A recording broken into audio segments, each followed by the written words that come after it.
Nile নদীর প্রথম জলপ্রপাতের ঠিক নিচে একটি দ্বীপে খ্রিস্টপূর্ব চতুর্থ শতকে লেখা একটি প্রাচীন শিলালিপি পাওয়া গিয়েছিল, যা দাবি করেছিল যে এটি ফারাও জোসেরের সময়কার, অর্থাৎ তারও ১,০০০ বছরেরও বেশি আগে লেখা একটি নথির অনুলিপি।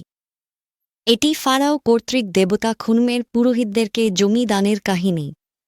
এতে ৭ বছরের দুর্ভিক্ষ ও ৭ বছরের সমৃদ্ধির কথা বলা হয়েছে, কিভাবে ফারাও একটি স্বপ্ন দেখেছিলেন এবং সাহায্যের জন্য তার চ্যান্সেলরের পরামর্শ নিয়েছিলেন।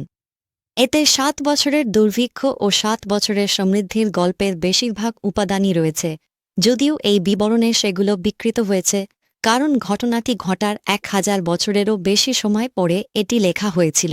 কিন্তু সবচেয়ে গুরুত্বপূর্ণ বিষয় হল, এই শিলালিপি যাঁরা লিখেছিলেন সেই পুরোহিতরা ফারাও কর্তৃক প্রদত্ত জমি দানের ওপর নির্ভর করেই নিজেদের জমির দাবি ন্যায্যতা দিতে চেয়েছিলেন।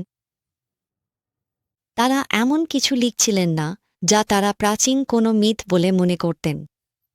তারা স্পষ্টভাবেই বিশ্বাস করতেন যে ফারাও জোসের কর্তৃক প্রদত্ত জমি দান এখনও বৈধ এবং যথেষ্ট কর্তৃত্বসম্পন্ন, যাতে ১,০০০ বছরেরও বেশি সময় পরেও তা কার্যকর থাকে।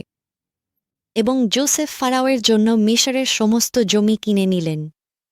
কেবল পুরোহিতদের জমি তিনি কেনেননি, কারণ পুরোহিতদের জন্য ফারাও একটি অংশ নির্ধারিত করে দিয়েছিলেন।